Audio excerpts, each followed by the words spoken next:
Hello everyone, this is Exile Lone Mage, also known by my in-game name for TFT in League of Legends as the God King. And this is my video to the 10 best items for TFT for the current set of TFT Fates. To start, I am going to go over some of the best items that I think are just generically good. I don't have much to say rather than they're just plain and simple good items. And then I'll go over some of my personal favorites, and finally, the items that I think are best just overall. So without further introduction, let's get this started. To start, let's get this ball rolling with the Guardian Angel. The Guardian Angel has always just been a great item for obvious reasons. You resurrect someone once they die with 500 HP. This item is clearly good because anyone who has like natural lifesteal, they'll just reset the aggro table and then they can start to lifesteal again. Also, anyone who dies with full mana will resurrect and then it just immediately casts their spell upon resurrection. So that just makes the item good. Just straight up, you can resurrect and just do things all over again. The next item on this list, for again obvious reasons, is going to be the Quicksilver. So the wearer of the Quicksilver becomes immune to crowd control. That means any attack speed slows or just any slows in general for 12 seconds at the start of combat. So they can't be CC'd, they can't be stunned, slowed, nothing like that. It's just overall, you can put it on someone and it's just going to make them annoying for the first 12 seconds. Really good on people like Riven or Katarina or pretty much like anyone who's like really annoying or sticky. On top of that, it's good on rangers because of the fact that anyone who can pull or grip them in can CC them, and then it just makes them really easy to kill. But with this, they can't be pulled in, so they cannot be CC'd. Really good, just straight generic good item. Next on the list, we're going to cover the coveted blue buff. Obviously, for this, it's just generically good for clearly obvious reasons. User starts with an additional 30 mana, so if they had 100 mana, they start with 130. If they have 0 mana, they start with 30. If they have 40, 70, so on and so forth, you know how it's going to work. And then after they cast their spell, it sets their mana back to 20. So if they have a max mana cost of 30 mana, it's going to set they're going to cast their spell immediately, and then it's going to set them back to 20, so one attack and they're going to cast their spell again. It's really good for people who have low mana costs, and in this set there are so many people with low mana costs. Viger, Yumi, Jinx, a lot of people have low mana costs, so it's just really easy to use this item on people and make it good. On top of that, there are so many people who are close to being able to cast their ability at the start, and some people just want to cast their ability right at the start of battle, and it just makes them really useful. Next up on the list, we're going to use the Rage Blade. Rage Blade, for obvious reasons, again, it's just one of those generically good items, is just strong. It just increases your attack speed by 6% every consecutive attack. So eventually, you're just going to be attacking so fast that the enemy can't really deal with what you're doing. It's really good on people like Callista, whose attacks you just want. The more attacks you get into someone, the stronger her ultimate ability is, or whatever you want to call it. I usually call them ultimate abilities. Warwick, he has attack speed and lifesteal, so it just makes him faster. And then obviously Aphelios, he's just a monster with attack speed. His turrets proc more of his attack speed, making him stronger. And then if he were to die, and let's say he has a GA on him, his turrets keep proccing more attack speed for him because his turrets do not stop attacking until he either dies or they run out of time. So if he's in the GA, he technically hasn't died yet. So he's just going to have his turrets keep attacking, generating more attack speed for him. It's just really strong. Next on the list, with most people on this list, they're going to be spellcasters. A lot of people are spellcasters, and even some assassins, if you consider how their spells work. They're just really strong. So we have the Hectech Gunblade. It works well with assassins, it works well with brawlers, it works well with spellcasters, it works well with almost anyone because so many people use spells and they're just super great. So you got Katarina, Diana, Evelyn, Viger, Nunu, so on and so forth. They're just going to heal off this item. And not only are they going to get a heal, a lot of them, most of the time, will get an additional shield. the shield up to 400, and it's going to keep just stacking over time, just be really good. It's just overall a great source of healing, and that's what a lot of these champions need. They don't need additional damage because they're already strong. They need healing to survive, to do that damage, making them absolute monsters. Next on the list that we have is going to be the Jeweled Gauntlet. Now, there's not much that can really be said about the Jeweled Gauntlet besides the fact that it's just good. Not only is it good on spellcasters and just brawlers, things like that, anyone who really casts like a heavy damage spell, it's also good on people who already have an inherent ability for their spells to crit, aka assassins. Assassins can use this item, Akali, Katarina, and it's still super strong because the closer they get to the 100% critical strike damage, the better. And it gives them spell power, so their spells do more damage. So all their abilities are just hitting super hard. On top of their spells can crit for 50% more. A lot of people, you'll just stack 2 Jewel Gauntlets on them and make them powerhouses. A good example of this is if you have mages and you have 2 Aries, you're just going to stack 2 Jewel Gauntlets on her with a GA, and her spell is going to cast twice. And if it crits twice, it's just going to obliterate entire teams. It's so strong, so good, and the item is just overall a great item. One of my personal favorites, and the next on this list, third favorite item probably in the set, and to be honest, I think the item is stupid good.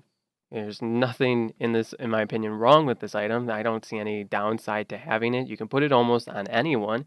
Is going to be the Hand of Justice. The Hand of Justice is just insane.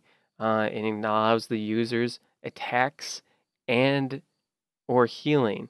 So it gives you buffed attacks and gives you healing. Depending on what turn it is, it usually tells you what it is going to be based on the animation. So like you get 45% increased on attacks and spells damage, or 45% healing for your attacks and spells. It's super good, super strong. Not to mention the stats that it gives you, which is crit, dodge, and mana, are all good. It can be used on mana users and non-mana users alike because of the fact that the item is just so strong. I would not mind putting an extra 45% damage on a Jhin. It doesn't matter that he doesn't have any mana. The item is just strong. It's just overall great, and I've seen no flaws with it. I have no issues with the item. I think it was a well-designed item and overall just good. The only flaw that I have with this item is how much I forget the name of it because it's not an actual item in League, and obviously all these items originate usually from League. So that's the only issue I have with it, is I forget the name so much because of what it is. Next on the list, 8th for this list, we're close to our 9th and 10th item, is going to be the Giant Slayer. With how strong brawlers are, and not just brawlers, but the Chosen, which usually makes the unit above 1750 HP, and how often you get 3-star units, there's not really a downside to building this item. So many people can use it. It's good on almost any sharpshooter. It's good on Ashe. It's also good on brawlers because of how much health things have. You got Galio, you got things like that. Almost every unit right now, you're going to find a unit on an opposing team who's going to be above 1750. And if it's not above 1750, you're still getting a damage increase. But the damage increase is just more when it's above 1750. So the item is just inherently strong. There's almost no reason why it's not a good item. And to be honest, I think you can build it on almost anyone. There's no one that you wouldn't want to have an extra damage boost. If someone's going to say, hey, I'm going to hand you 90% increased damage, do you want it on this unit? And you're just like, nah, I don't want that. I don't know what you're thinking, but I would rather just take the 90% damage increase. I build it on almost anyone who has good auto attacks. Not even just auto attacks, sometimes spells. It's good on spells. Like, I remember in some games I built it on Twisted Fate. Twisted Fate isn't by no means like the greatest unit, but for those cards to hit people and do extra damage, why not? Just a great overall item. No problems with it. I could see it being used on almost anyone.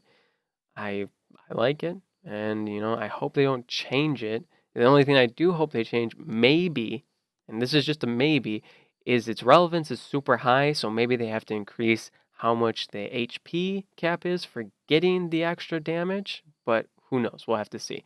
Because Chosens are almost always going to have over 1750. Next on the list, and purely my personal favorite, it is by far my favorite item. I build it in almost every comp I can. I don't see anything wrong with this item. And to be honest, it was probably a necessary change to what needed to be done to these two items that create it. We have the Sunfire Cape, which creates from a chain vest and a giant's belt. Red buff before, which was like your auto attacks would burn, pretty much do the same thing as it does now, but it was with your auto attacks. I didn't really like it because its only real viability was on people who could chain auto attacks. So in the previous set, it was blasters. And to be honest, I didn't want to just wait to use it on one type of unit. Like, this can be made on almost any unit, and where Chain Vest lacks is its usability for things, like what it builds into. Not many people want to build anything with a Chain Vest besides really a GA, and that's not a really good game design. It's not really good item design. But now you have the Sunfire Cape and two of kind of like the most useless items, which were Giant Belt and Chain Vest, now become a pretty decent and well-rounded item. It's just overall good. You can use it on almost anyone. You can use it on brawlers. You can use it on vanguards. You can even use it on assassins because assassins go straight to the backline, so you're going to be burning everyone in their backline. You can use it on Pike. I mean, it's just so good overall. One of my favorite items, probably my favorite item in the set. Just super good item. Nothing's wrong with it. And if more items come out like this, where it makes it more well-rounded, more comp designs will be made, and you don't have to focus on just one or two comps dominating the meta because the items will more balance out what needs to be done. Last and most certainly not least is, and surprise, the spatula. It's the only item on this list that isn't a fully built item, and that's for obvious reasons because the spatula is kind of a unique item.